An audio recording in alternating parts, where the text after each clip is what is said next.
and good afternoon.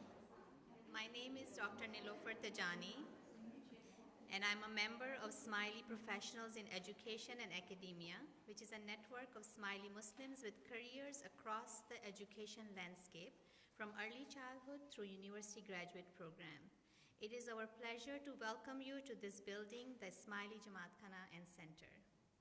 This afternoon's program marks the launch of an educator series in partnership with the Willis School of Houston.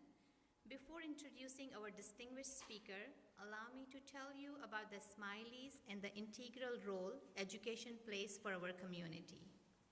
The Shia Imami Smiley Muslims, generally known as the Smileys, live in over 25 countries around the world. Led by His Highness the Aga Khan, a direct descendant of the Prophet Muhammad, peace be upon him, the Smiley constitutes Shia Islam's second largest community. During its long history, the Smiley community has come to include people from many different cultural traditions and cultural diversity, which continues to characterize the community today. Our inspiration from this series comes from His Highness the Aga Khan, who over several decades has emphasized the importance of education in our lives and on nurturing the teaching profession. The Aga Khan Development Network, chaired by His Highness, has a long history of involvement in education in countries of the developing world, with the first school having been founded over a century ago. Currently, the network agencies operate more than 240 schools and educational programs ranging from early childhood to postgraduate education. At the opening ceremony of an Aga Khan school in Kyrgyz Republic, His Highness outlined his vision for the Aga Khan academies by stating, quote, "The best way to manage change, whether positive or negative, is to prepare for it, and that there is no greater form of preparation for change than investment in education. These investments must focus, of course, on teachers of the highest quality, teachers who are creative and committed to their own lifelong learning and self-improvement. It also means investment in facilities that provide an environment conducive to the less tangible but equally important elements of education: self-esteem, leadership, tolerance, ethical judgment, and moral reasoning," unquote. With these ideas in mind, we are very fortunate to partner with the Willis School of Houston on this educator series. Willis School, founded in 1966 as a small nursery school and now serving over 1,700 students from early childhood to high school, representing 6 continents and more than 60 countries. The Willis School is an international community committed to developing inquisitive, lifelong learners, prepared to think critically, to collaborate genuinely, and to give themselves generously as they prepare to lead the next generation into ever-changing world. It is with immense pleasure and honor that I introduce our distinct presenter and the head of the Willis School, Ms. Gabriella Rowe. As a born and bred New Yorker, much of her educational experience has been in the New York City educational market, where she served as the head of the Mandel School for more than 15 years. Ms. Rowe moved to Houston in the summer of 2014 to take the helm of the Willis School. When Ms. Rowe started her work at the Willis School, it had 1,400 students. After 1 year, the school grew to 1,700 and is in the midst of major expansions. Ms. Rowe also served as a board member for the first T of Greater Houston Economic Development and Trade Committee, and is the chairperson of the Education Subcommittee at Houston Exponential, which is a merger of Houston Mayor's Innovation Task Force, the Greater Houston Partnerships Innovation Roundtable, and the Houston Technology Center. As chair of this group, she has been tasked by those 3 groups to work with representatives of Rice University, University of Houston, NASA, the Mayor's Office, City Council, and a multitude of other educational groups throughout the Houston to develop and stimulate the pipeline of young talent in our city to meet the needs of our rapidly growing entrepreneurial ecosystem. Today, Ms. Rowe will speak about the importance of global education and empathy in our children's lives. You will discover why empathy matters, what skills are important to build empathy, what global education truly means, and the benefits and disadvantage of global approaches to the education that exists today. Now, please help me welcome Ms. Gabriella Rowe.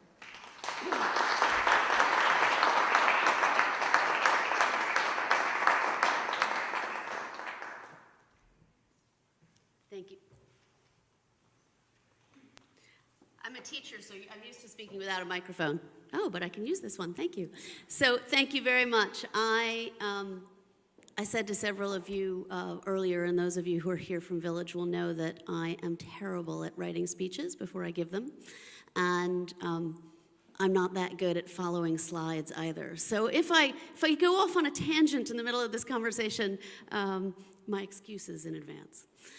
Today we're going to talk about global education, about our children, about the future, about their path forward, and something that I have come to call connected mobility. And as we go through the conversation this morning, hopefully you'll begin to understand what I mean by that. I want to start by saying, though, that I am going to leave about 10 or 15 minutes at the end of my talk for questions and conversation. If you have ideas, thoughts during the course of our time together, you have a pad and a pen, please jot them down. I always like to say I forget things because I have a busy brain. I think it might actually be age, but don't tell anybody. Thank you for bringing those questions, for bringing those thoughts. The reason why I'm going to leave 10 minutes at the end is because this is a personal journey. Education is, if nothing else, personal. And so I hope that as you hear my words, as you think about the thoughts and the questions that I present today, that you are able to see them through your own journey forward as a learner yourself, as a parent, as a teacher, as a member of a community where learning must take place. So, because education is a personal journey, I'm going to start with the thing that I know best about education, which is my personal journey. I was born into a family of immigrants. My grandfather, who has the fabulous ears there, circled in blue, this is a picture of his graduation from Knight College. He came in the early 1900s to New York City at the age of 3 years of age with nothing. He was one of 18 children, only 2 of whom came to America with his mother.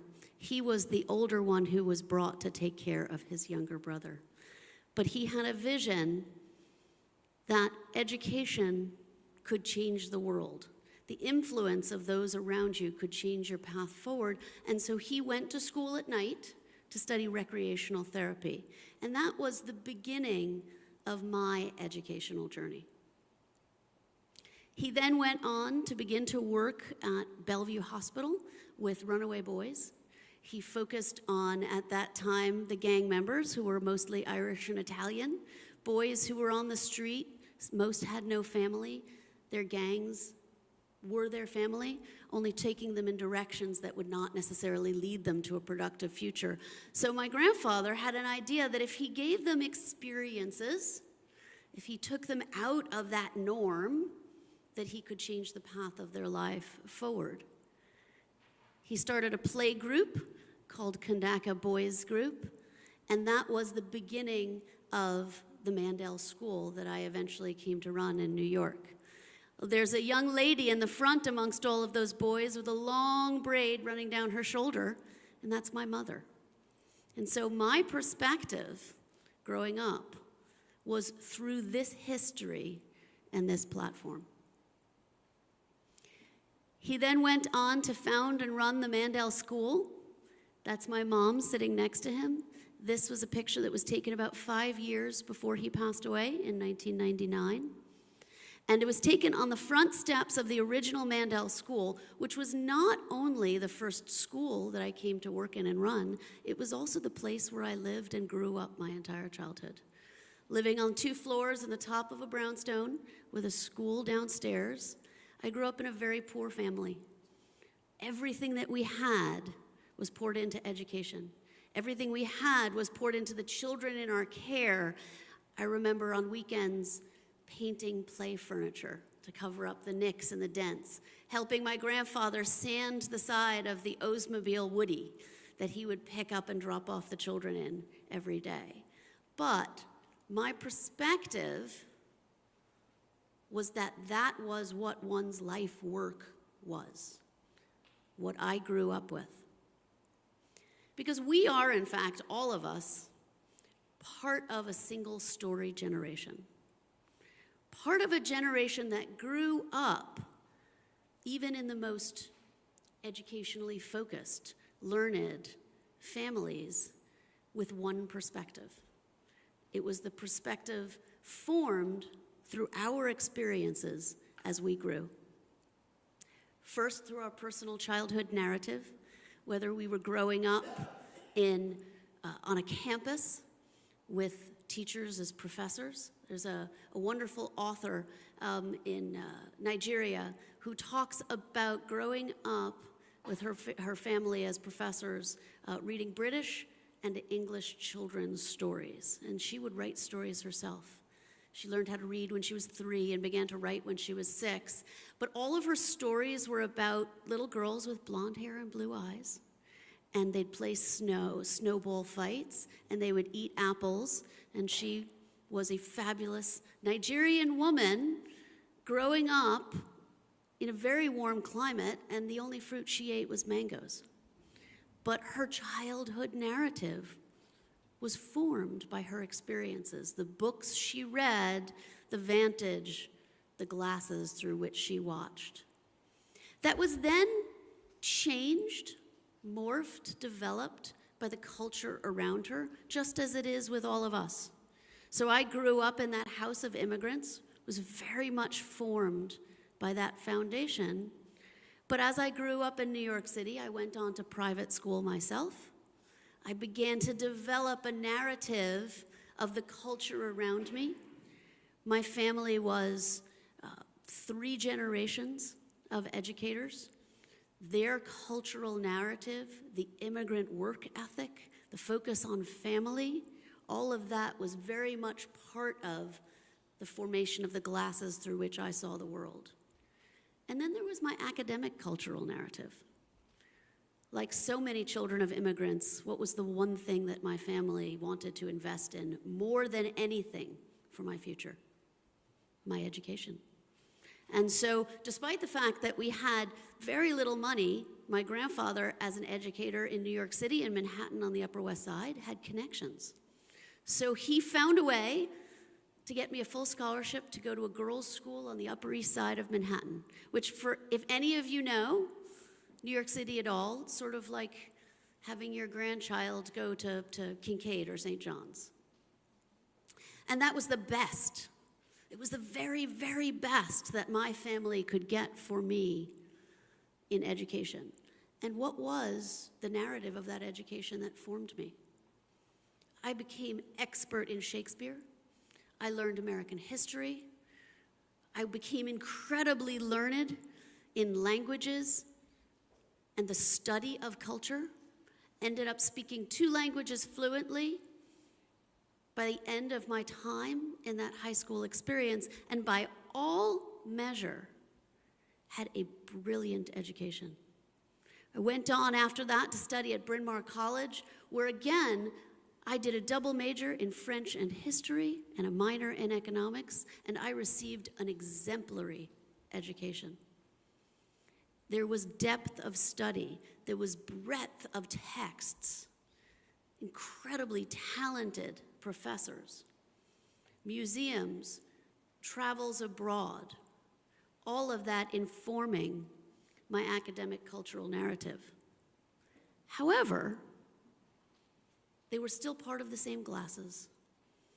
If it were a prism that I were looking through, I would never rotate it. It was always through my experience that I was seeing the world.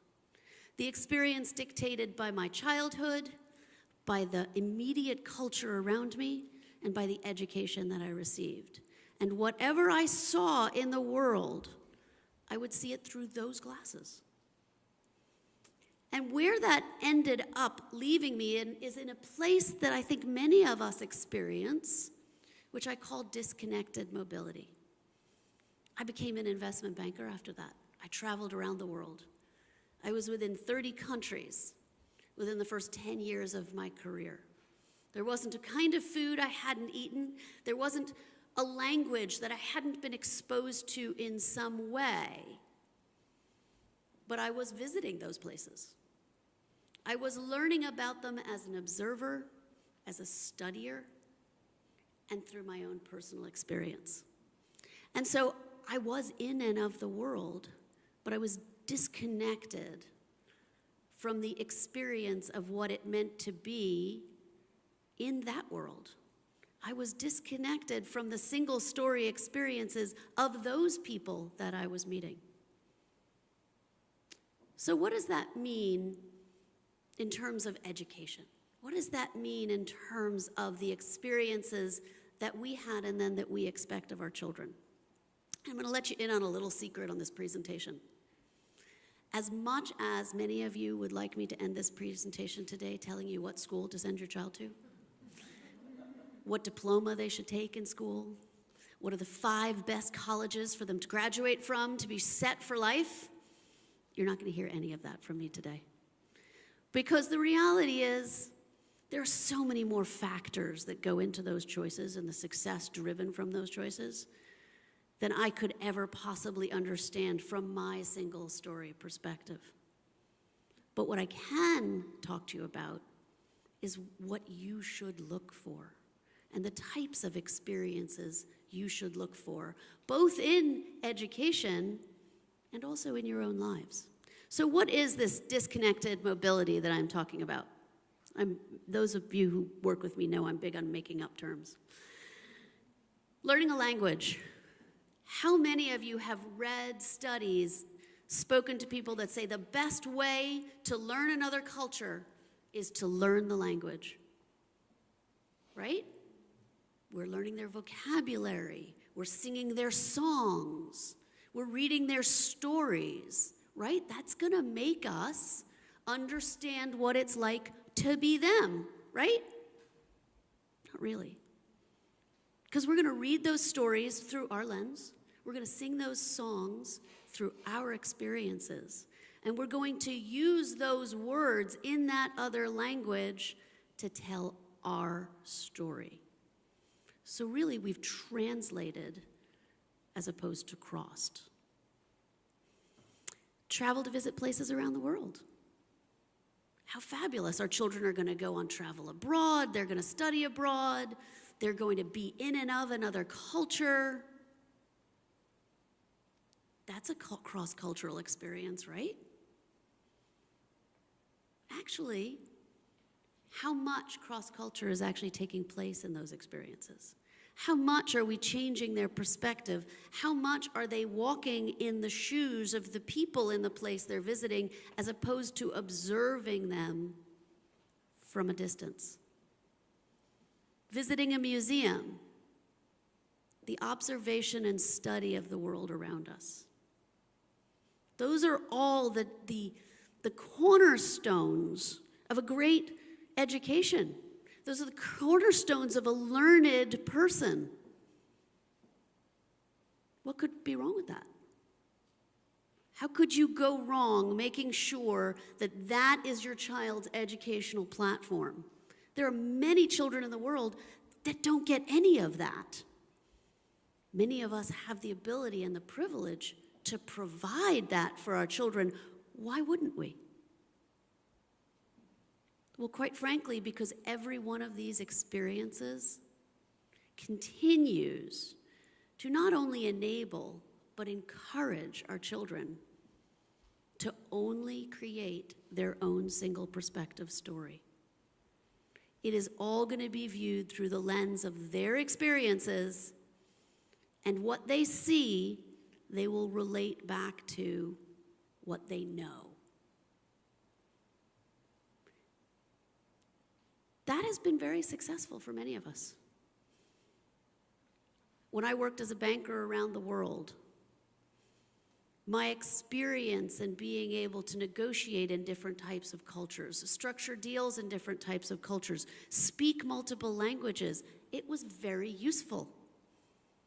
It served me well. I have great portions of my success today because I have those experiences. So really, as we talk about the children of the future, what's changed? Why is it so different?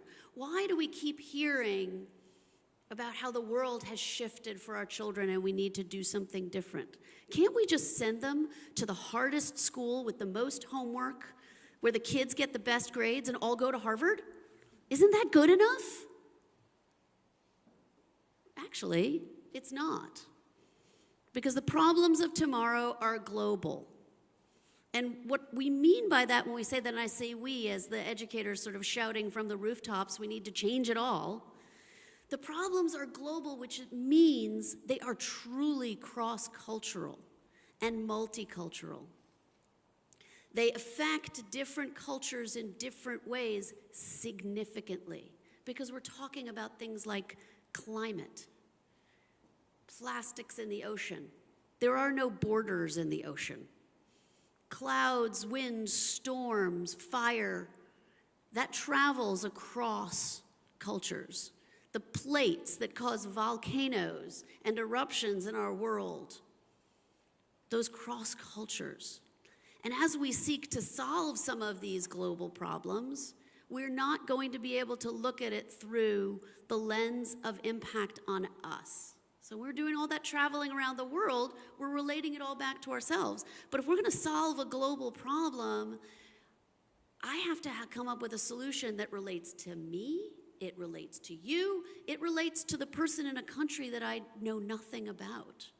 It has to work for all of them because it is a global problem. The solutions are going to be complex. It's not going to be, I'm going to come up with one product and it's going to save the world. Or I'm going to come up with one shot and it's going to save the world. Or one drug. The solutions will be multi-layered, they will be messy, and they will be complex. They must be built by multicultural teams. To the earlier point of them being global, I'm going to need in my team to make sure that I understand your story and you understand my story, and we build a solution that meets as many of the needs of people around the world as possible. I can't do that from the ultimate, place of scientific power at MIT.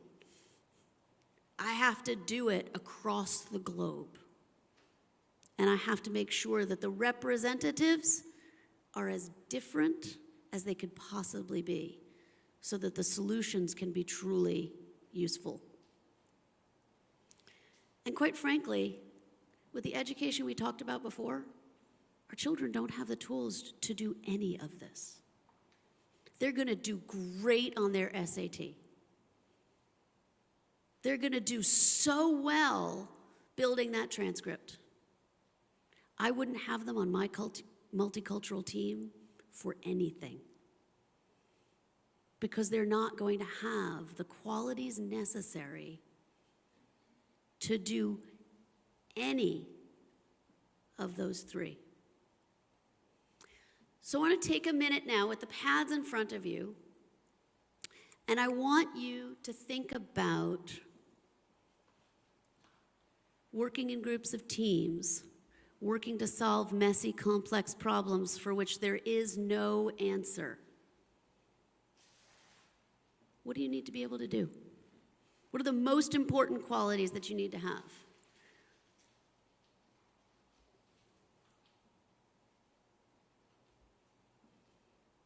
What are the experiences that you will have in your life or have had in your own lives that will be the most important to inform your ability to solve and work in that world?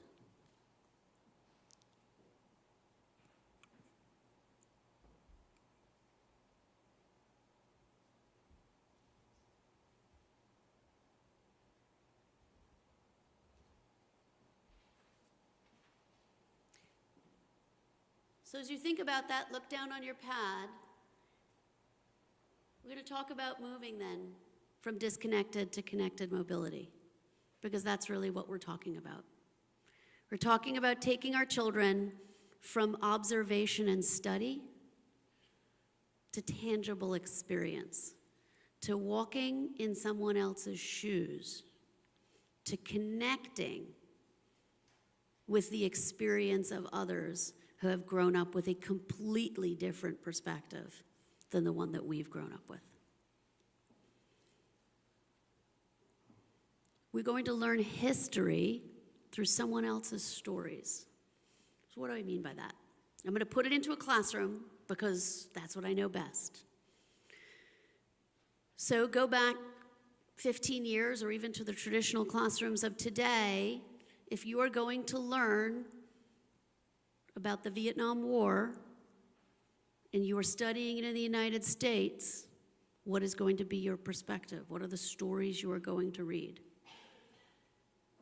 You're going to read the history, the U.S. history. You're going to read the perspective of our military involvement. You're going to look at the Western view of what led up to that. Are we going to read the teachings and writings of the Viet Cong? Probably not. Are we going to role play what it meant to be on the other side? Are we going to role play what it meant to be in Vietnam before the war broke out? Give you an example at Village. We tend to study topics based on principles less than periods of time. So one of the things that we like to talk about in a class of ours called TOK, as well as in history, is we'll open a discussion and say we're going to talk about freedom and what that means. So imagine what that conversation looks like in a classroom of students who have the same perspective. Say that perspective is growing up in a Western American world. Their view of freedom will talk about freedom of speech, perhaps. We'll talk about the Declaration of Independence. It will talk about the freedom for education. It will talk about women's rights. It will talk about the right to vote. It will talk about any number of incredibly important issues that relate to a drive for freedom. But if you bring into that classroom a student from China, a student from Russia, a student from Vietnam, the student from China may say, I don't want that freedom. Because with that freedom comes crime. With that freedom, I will not be protected. I will not be taken care of. And I will not be able to focus my energies on driving my culture and my country forward. I don't want the freedom for the government not to control things that happen in my world. I want the government to take responsibility for it, even if that means that some of those freedoms may be taken away, because it gives me a different kind of freedom. And then the perspective of the child who came from Vietnam, whose grandparents were killed during the war, has the perspective of the hypocrisy of talking about freedom. That sometimes when we talk about giving freedom to other people or fighting for other people's freedom, we're not necessarily asking them what they want, we're telling them what they need to want. So in that dialogue of those three students together in that classroom, everyone's perspective is different. Really different. If they have that prism now, that prism is rotating a whole lot. And that child who talks about freedom of speech from the United States may hear what the child from China says about, I want the government to restrict people's rights. And they get upset and they get angry. They think, well, how can you say that? I don't want anybody restricting my rights. But then when the student from China talks about why, it causes the student from America to think, well, that's a different perspective. That's a different way of being. Your narrative is really different than mine. I think I need to change how I think about other parts of the world through a different lens than mine.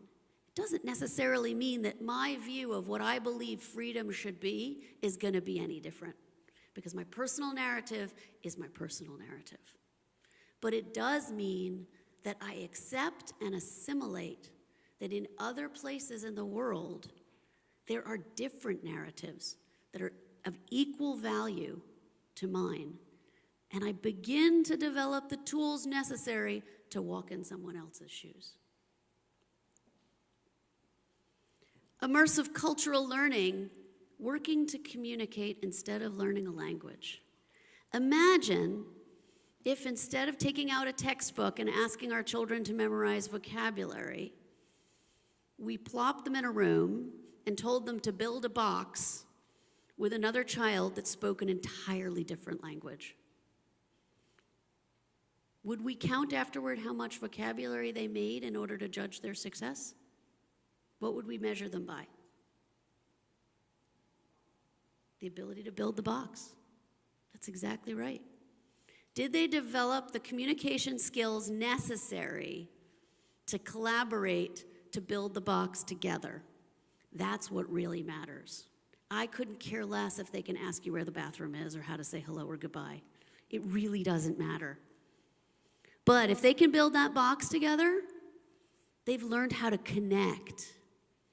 They've learned how to communicate. They've learned how to share ideas. They've also probably learned how to argue with one another, because everybody knows that they know how to build the box better, especially if they're a kid. And so what they've come out of that experience with is cultural connection, not language. Sharing cultural experiences, cooking food together instead of being served it. How many times, even setting aside, we're going to go out and have French food tonight, and we go sit in a French restaurant and get served French food, or any other kind of food you can imagine, how many times do we have International Day at our schools?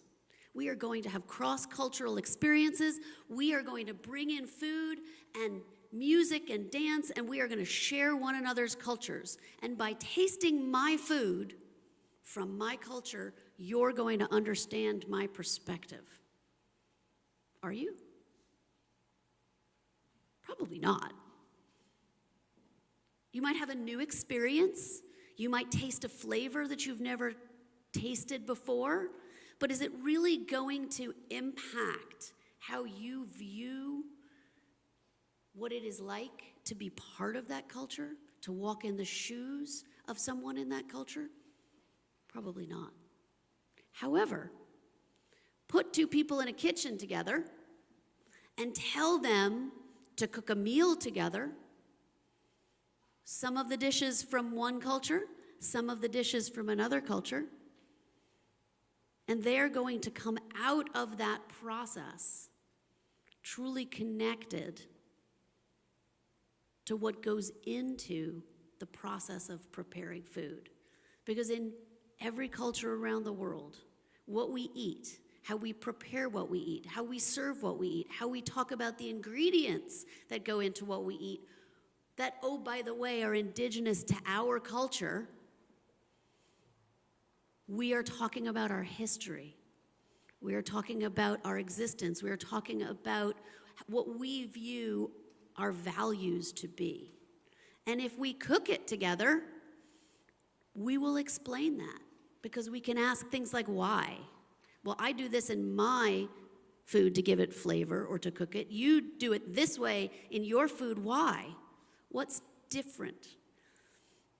We had incredibly tragic news this week about wonderful chef and storyteller Anthony Borodin.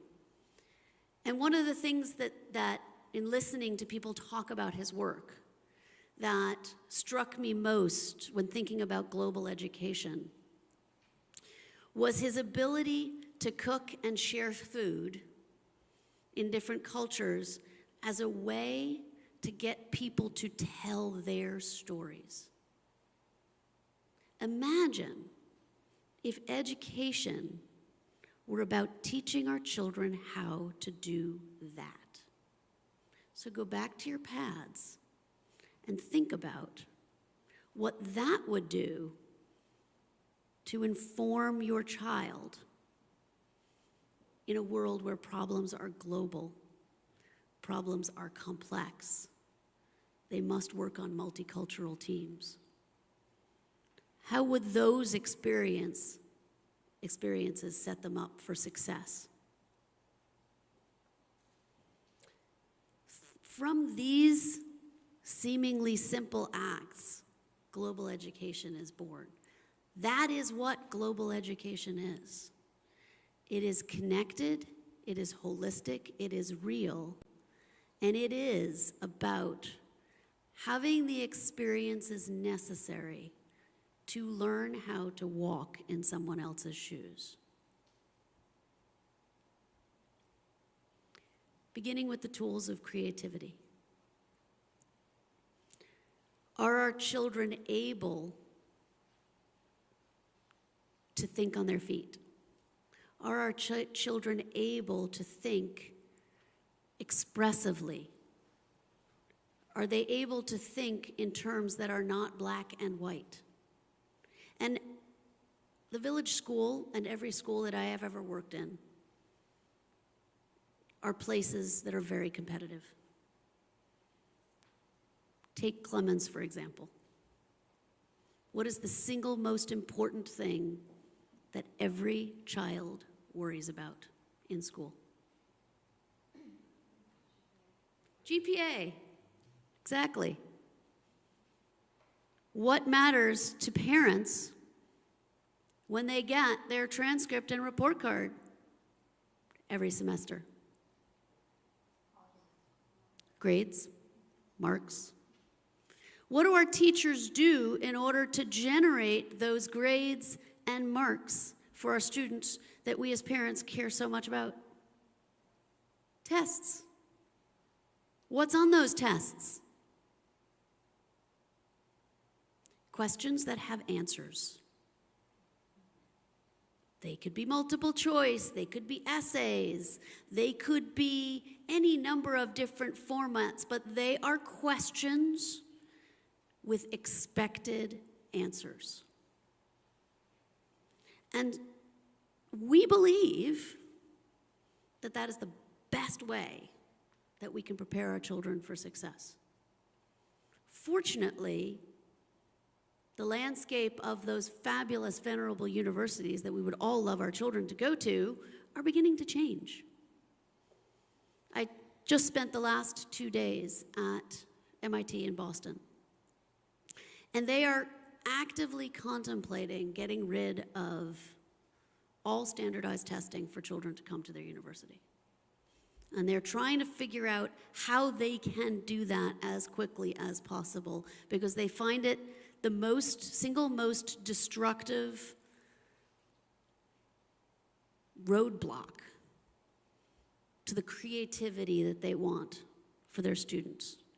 Because if we tell our children, well, we're going to teach you how to be creative, so we're going to give you art class. But then, after art class, you're going to go take an exam, and if you get a 92, you're going to get asked why you didn't get 100. Not that anyone in this community would ever do that. Just saying. How creative is that? Are we rewarding our children for creativity? Are we spending as much time focusing on their grade in art on their report card as we are in math? Probably not. We probably are not even giving them a grade. We're probably saying pass, fail, as if that's really all that matters. How many of you believe that parents read the comments on a report card before they read the grades?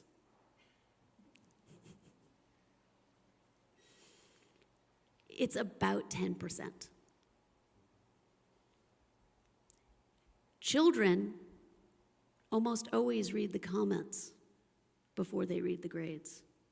But then they read the grades to make sure they're not going to get in trouble. To make sure that they're going to meet the standards that we have set for them. And remember, why is it we want to educate our children? So that they'll be successful. We want them to go out into the world. We want them to achieve. We want them to be happy. We want them to be able to take care of themselves, but we want them to do great work. We want them to be successful. Oh boy, are we setting them up to fail. But we can't help ourselves. And part of it isn't our fault, because we do have that single story perspective. And when we were going to school, it mattered. It mattered where you were going to get into university. It mattered whether or not you were somebody like I who was going to have to get a really big scholarship to go to school. My grades had to be good. My test scores had to be excellent, or I didn't have a shot. And if that door closed on me, I wasn't going to get that job that was going to give me those experiences. So it mattered. So we have come by this perspective as our single-story generation. We've come by it honestly. But it really doesn't work for our children.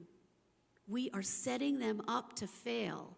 So what that means is that we as a generation are being asked to rappel off the cliff of global education, never having done this before. And I fully acknowledge it is terrifying because you don't want to mess up with your kids.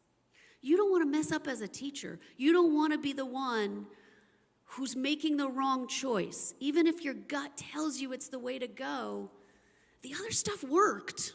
It's proven. But my message is, we don't have a choice anymore. We have to repel. Our children are desperate to be able to be functional in this new world. And the truth of the matter is, they're going to find a way to get there. Only it's going to be harder. It's going to be less supported. It is going to cause us to be distanced from our own children because they're going to go find what they need, but they're not necessarily going to find it in ways that we are still able to connect with. We need to get on board with this as much for ourselves and our relationships with our children and our belief in our communities as anything else. There's a reason why our children have gravitated toward YouTube and social media. They are seeking the tools that we are not giving them. We're wasting time, and we are wasting a whole lot of money. So, we give them real creativity, and we reward them for their work in that creativity.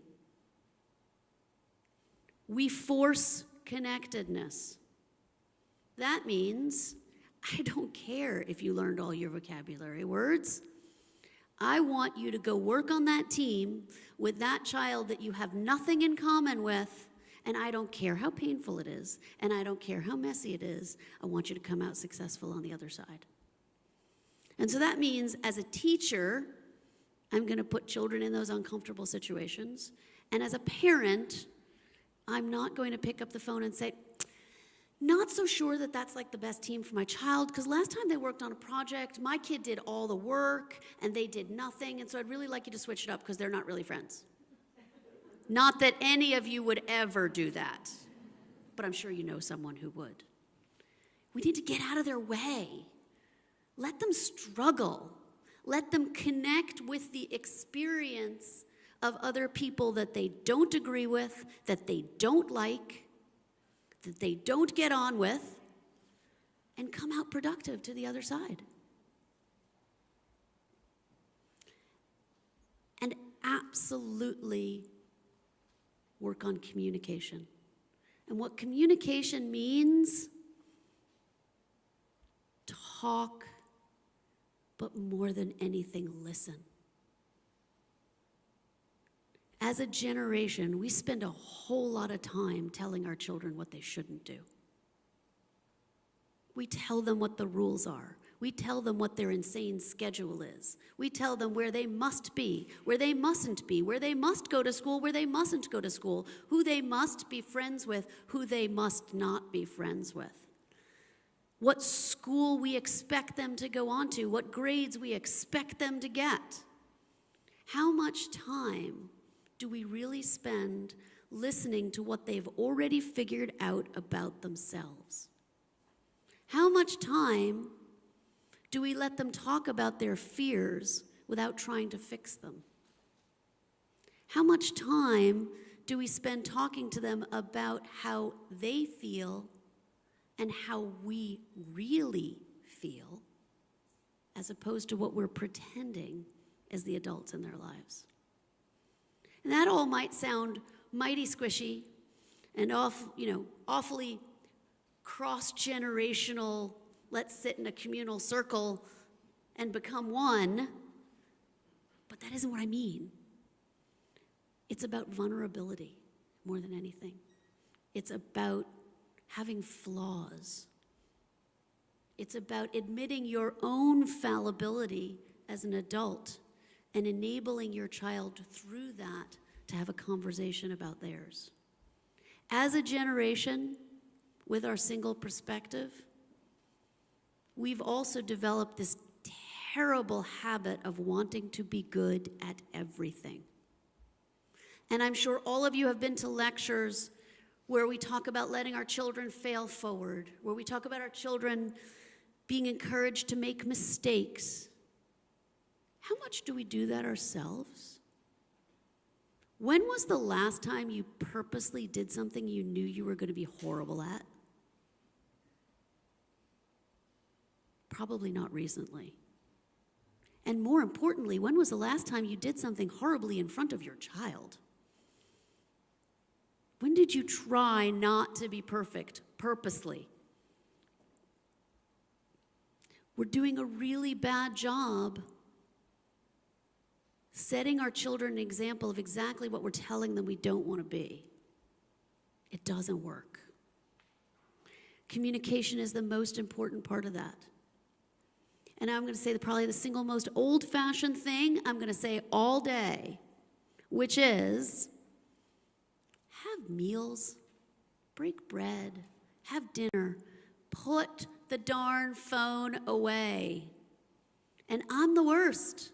So my husband likes to say, I take it out the second I open my eyes in the morning, and after I fall asleep, he takes it out of my hand and plugs it in for me. Put a basket in your kitchen that everyone's devices go in, put them on silent, and go sit down, even if it's for 15 minutes. And two things, absolutely listen to your children about their day. And don't jump all over them the second they tell you something bad. Just zip it and listen. And then tell them something bad that happened in your day. Tell them about a moment where you were irrationally upset with someone else and you shouldn't have been. Tell them about somebody who annoyed you and you felt guilty afterward. Tell them about a stupid mistake you made that you would do anything in the world to undo. And start doing it when they're really, really young. Because if the first time you have those conversations with your children when they're 15 or 16, they're like, okay, this is going somewhere. What did I do? What are you trying to get out of me? Start when they're little. Have those adult conversations around your children. If you're upset with your spouse or your partner, it's okay to say to your kids, I'm really mad right now. Your dad upset me. Or your mom upset me. Or grandma's being a real pain. And then afterwards saying, you know what? It's okay to be upset, but I shouldn't be unkind. Have those open dialogues. Those are the foundations of communication. And that's what's going to enable our children to be on those multicultural teams where they have no clue where that other person is coming from and say, I have no clue where you're coming from and you're really upsetting me right now, but talk to me so that I can understand. That's an essential part of solving those complex problems. One of the most important tools we're going to give them as they're growing up. To be able to say, talk to me so that I can understand why my perspective is not the right one or needs to be amended.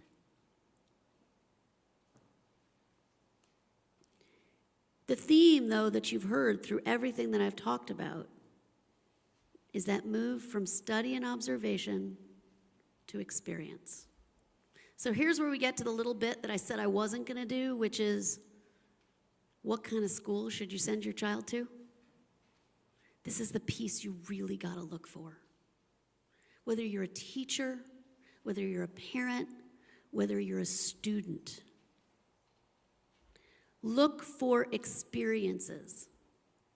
Those people who work with me know there's nothing that upsets me more than, I don't know if you've ever seen these pre-packaged STEAM projects that you can order for your children online. It's like, I'm going to do great STEAM work with my child, and I'm going to sign up for 1-800-STEAM, and they're going to send me a package, and it's going to have written directions, and as long as my child reads and does every one of those directions, they're going to learn everything they need to know about gravity. Really? You don't really believe that. They'll learn a whole lot more about gravity by dropping an egg off the roof than they will by doing one of those STEAM kits. Legos are great. They teach incredible discipline to children. They're a wonderful way for children to understand that in sequenced activities, you can create something from multiple parts that look like it should not be what it becomes. But it's a really finite exercise. What we really want are experiences that are to solve a particular problem. So when you're looking at educational settings for your child, or to teach, or to be a learner yourself, look for those kinds of experiences. What are they doing in classrooms? Are they going out into the world? Are they asking people to present them with problems that they can then go solve? I always use this example because I think it helps crystallize it for adults. But we do a project with our elementary students at the Village School that begins a conversation of this kind of problem-based learning. We do it with the food pantry in Houston. And every year, the children go to the food pantry, and they sit with the board of directors, or a subset of the board of directors, and they present them with the 3 biggest problems that the Houston food pantry is facing in any given year. And then those children have to go back to school, and they focus on breaking up into teams and developing solutions for one of those 3 problems that they pick. Each one of those teams is then judged by a panel of teachers. Their solutions are judged by a panel of teachers. And the top 10 teams go back to the food bank and present it to the board of directors. And we've done this for 3 years in a row. And every year, multiple solutions are implemented by the Houston Food Bank, and the children get to see those things happening in real action. Those kids get it. They totally understand every aspect that it took to get to that place of solution. They understand the teamwork. If you ask them what was the hardest part when they were working together, they'd say, the fact that we never agreed with one another. The fact that none of us wanted the same thing, and they're able at 4th and 5th grade to say, this is actually a 4th grade project, they're able to say, well, I thought I had the perfect solution, but we didn't do my solution. But I kind of think the one we came up with is really good. That is a lesson that they're going to carry forward with them into their work life, into their family life, into their relationships, into solving the world's problems. That is what we need to see replicated over and over and over again in their classrooms. And oh, by the way, they had to learn math, they had to learn communication skills, they had to learn writing, they had to learn science, because great teachers will help them weave all of those things into that experience. But the most important part was the experience itself. Guess where it's really hard to capture the result of that? A report card. Exactly. So you, the parent who selected this school, because you went to this lecture and some lady told you should look for experiences, then get to the end of your first semester and the report card comes and it's like, wait a second, it's all words. Where's the GPA? Without a GPA, my child is never going to Harvard. Guess what? Your child is going to go on to be successful, whether Harvard is in the mix or not. Because Harvard doesn't matter. In fact, Harvard doesn't think Harvard matters. Harvard would really like y'all to stop focusing on the GPAs, because they're not getting the research grants as a result. They're not getting the people who are successful coming out of their school as a result. And that all equates to dollars, and they can't build buildings, and you know all the rest of the equation. We need to do the most important fundamental step to rappelling off of that cliff of global education as adults, and we need to really shift our own perspective and shift our own view on what success looks like. So the real way to understand that that project is successful for your child is to ask them about it, is to talk to them about it, is to communicate about it, to be there for it, to see the results, to go into the supermarket to see the bag that they designed that's now being used at Kroger. It's more work. It's messier. It's so much more gratifying as a teacher and a parent, though. And most importantly, empathy. It was in the title for this presentation, so it must be incredibly important, but I've gone on for already longer than my time, and I haven't mentioned it once. That's because I have. I've talked about walking in other people's shoes. I've talked about understanding other people's perspectives. That is empathy.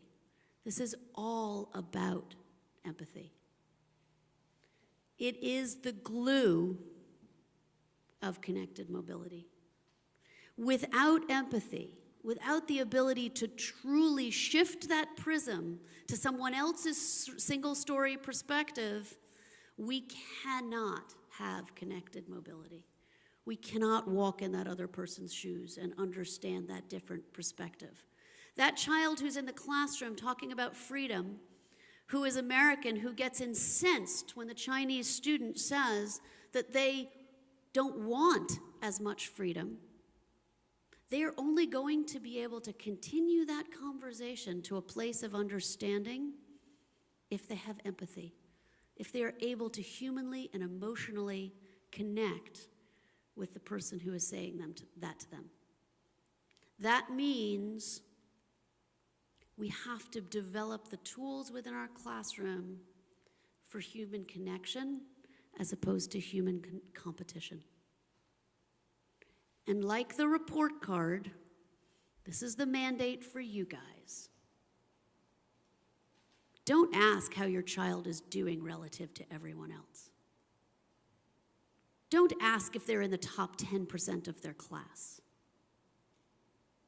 Don't stand around at a party and compare notes on who's taking which courses and has which teachers that get the better grades.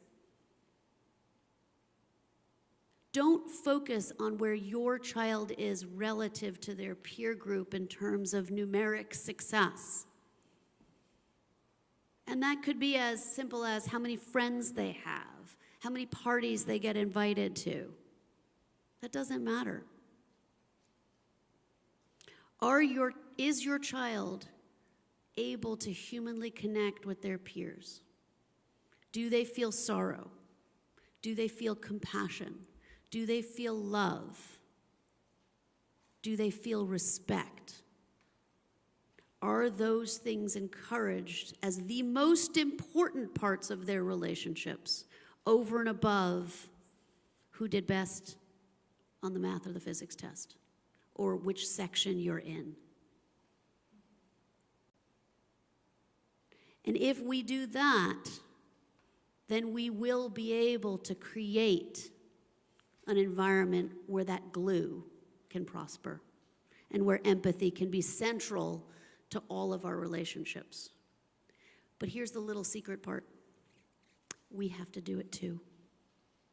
We actually have to care about other people. We have to care about not just our community, but the community that we might not agree with. We have to understand the perspectives of people that we think are just plain wrong. And we have to demonstrate that in our daily lives every day. We have to listen. We have to assimilate. We have to be tolerant.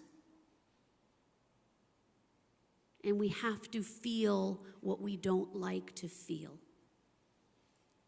And unquestionably, we're not seeing a whole lot of that in the world around us right now.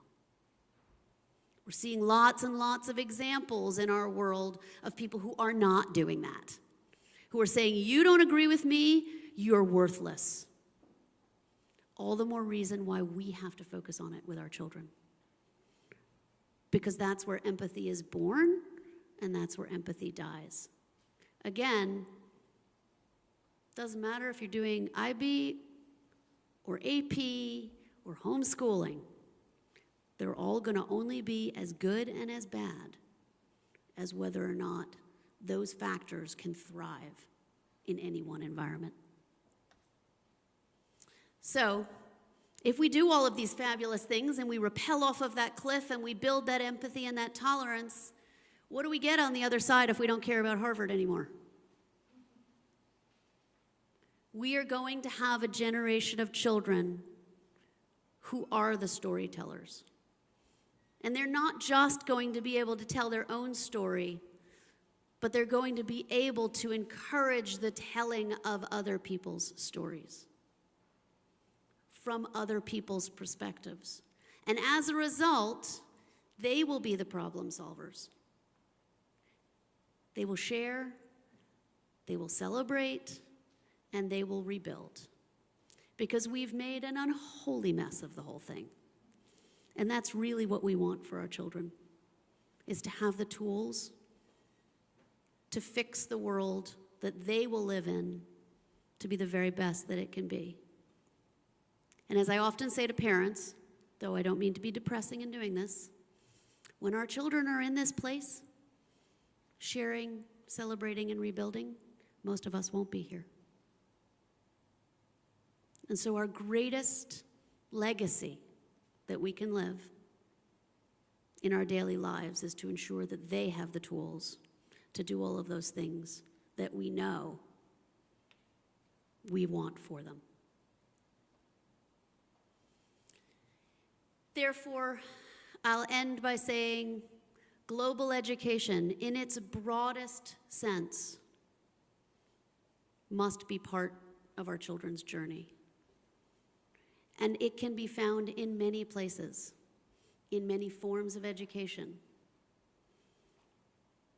But the single most important part, foundation, platform for global education is in our homes, is in our relationships, and is within ourselves and the choices that we make for our colleagues, for our children, for our communities. Thank you all very much. And now I will, since I've completely run over the time, thank you. I would like to ask if anybody has questions or thoughts that they would like to, that they'd like to share. I have a question. Absolutely. You said that there is not enough empathy in the world right now. In the past, have you ever seen that much, or what you speak of? You know, we talk about the elephant head on the table. I'm talking about our political environment. I think there is too much press coverage, political banter that is focused on telling people why they are wrong. Today, in the past, has that piece been better? Yes.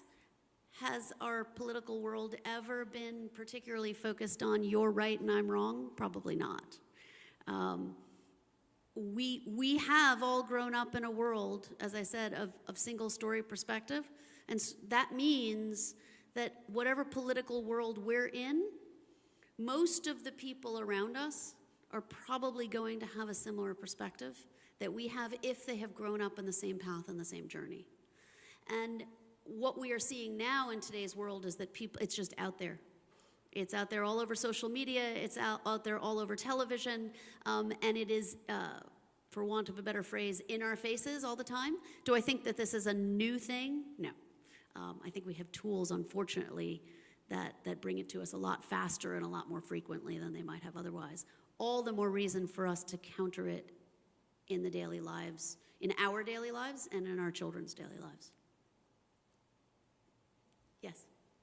I wanted to ask how the college experience changes for the student that goes through global education and goes through thinking about empathy, thinking about problem solving, and versus the student that goes looking at GPA and grades and that type of thing? Well, and I think that it's about was everybody able to hear the question? Okay. So what we're seeing is changing the most in post-secondary education is that it is becoming increasingly entrepreneurial. And what I mean by that is that those problems that we were talking about are now coming from the real world into the university level now. And so the focus is less on building the GPA toward a degree and more on developing the skills and tools necessary to be sophisticated enough to solve some of the more complex problems, the scientific or mathematical or geopolitical problems, but very much focus on purpose. And so what you're seeing rising in the post-secondary world are very, very specific degrees. And you're having lots of small schools develop in bigger schools that focus on one particular area. The great challenge for that, of course, is that means that our children have to have a pretty clear sense of direction before they go into the post-secondary world. There is a dramatic increase in the rise of students taking a year off before they go to college. I am a huge proponent of that, as long as it is for a purpose, whether it's to work in a startup or whether it is to work deeply in another part of the world. There is nothing better that you can give a young person than an experience to deeply discover themselves before they choose how to further refine their skills. There are still that quote-unquote liberal arts approach to education. It is fading fast in the world of post-secondary because the students that are coming out of it are not as attractive to the companies that are looking for them. And that there's no faster way to get a university to change its perspective than to have its graduates earn less money. Yes? How do you square all what you just said with this enormous momentum being pushed, gathered for saying, what are your graduation rates and accountability? If you could speak to, the GPA and getting the skills and all that, and then how do you square that? How do you see that play? Well, I will answer your question with a question, which is, where is that momentum coming from? It's coming from us. We're the ones who are saying we want to know what your graduation rates are. Yep. The momentum is coming from because there is a measurable number of people who want that. There's no question about that. Absolutely. Yeah, so my question for you is, how do you square that with what you're saying, and how, I'm not sure the universities are able to deal with all of this as effectively. Well, I think that's the, as my grandfather used to say, the $24,000 question. There is a perception on our part that, you can talk about this all you want, but in the end, universities are going to pick students based on GPA and scores, because how are they ever going to be able to get through the numbers of candidates they have to look at otherwise? And the truth of the matter is, the statistics on that are beginning to change. And the reason they're changing is because more and more students are going into the university process with standards-based report cards.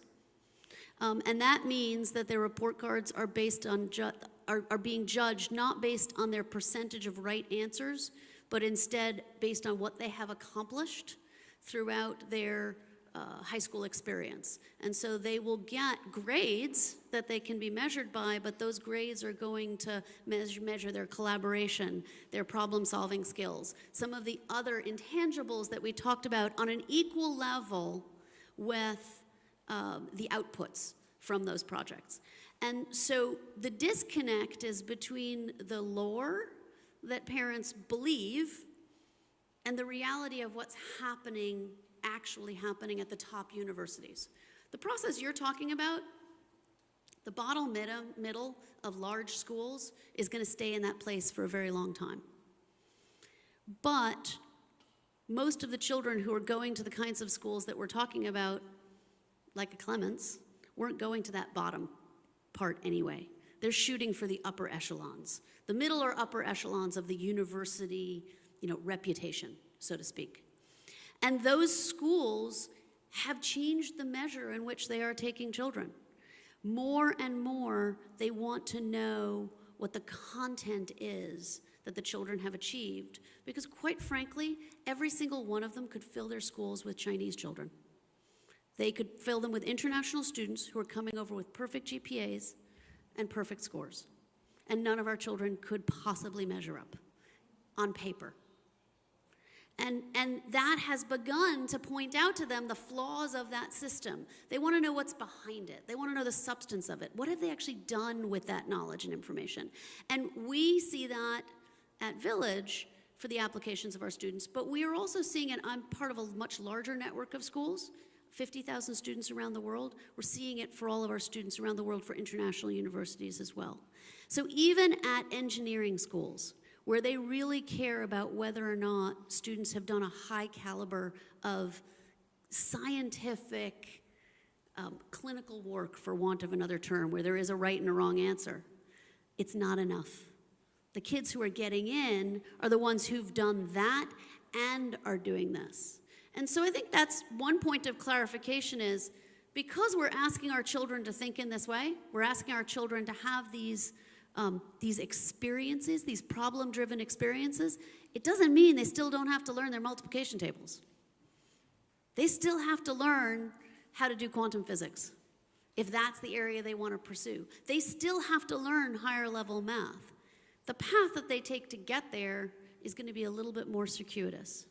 And we're no longer going to judge their success based on whether they got 100%. We're going to say, great, so you knew the answers to the tests, but you're only 50% of the way there.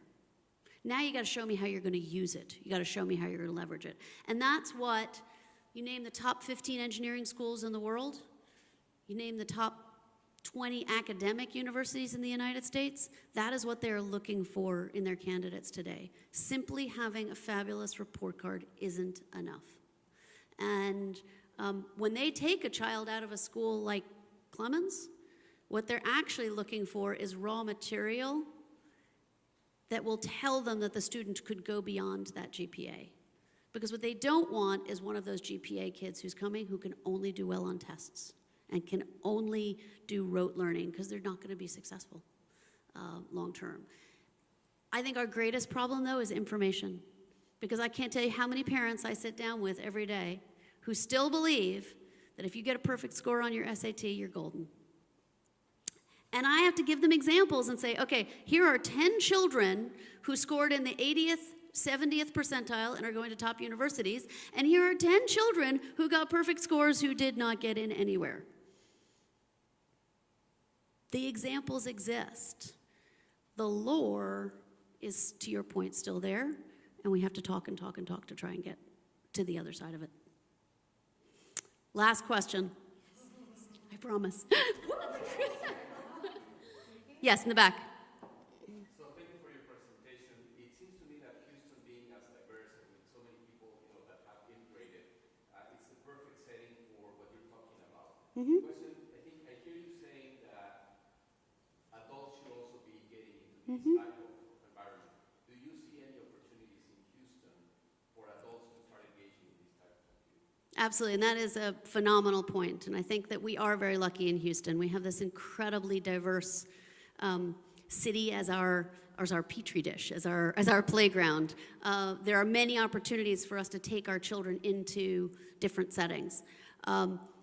For adults in Houston, one of my favorite places to bring together the resources from different cultures is the world of entrepreneurs in Houston. No better problems to solve than working with the people who are trying to solve the world's problems.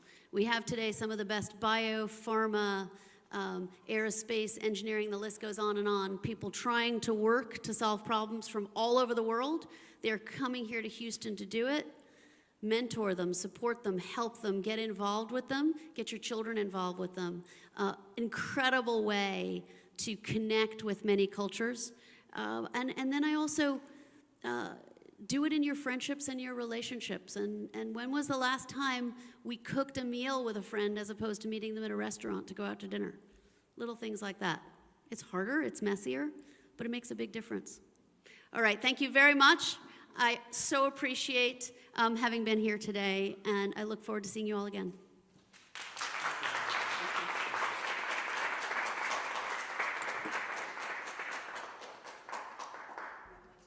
All right. Thank you very much, Gabriella, for that really enlightening and thought-provoking talk. I want to thank you once again for being here. I want to again reiterate how excited we are that we're going to continue to work with the Village School going forward to really bring the kind of topics on education, such as the ones that we just discussed today, that really get your mind to think about, some of the important issues that education faces today, not only locally but globally as well. So thank you very much for that. We want to first of all offer you a small token of appreciation. Thank you so much. Really appreciate it.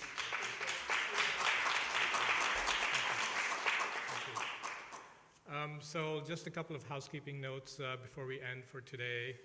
Our next topic in this series is going to be a topic called Why Teach? And we don't have at this point a date for that, but information on that session is forthcoming. If you are interested in receiving information about future events, please share your emails at the sign up at the table outside so that you can be added to our mailing list. I want to remind everyone that programs here at the Ismaili Jamaat Khana and Center are free and open to the public. The facility is also available for knowledge-based programs that are organized by civic organizations, schools, and private sectors. If you're interested in hosting such a program, also please see an Ismaili Jamaat Khana and Center representative in the lobby. If you're interested in taking a tour today of the Ismaili Jamaat Khana and Center, please meet the tour guide in the lobby. In about 10 minutes or so, we'll start our tours.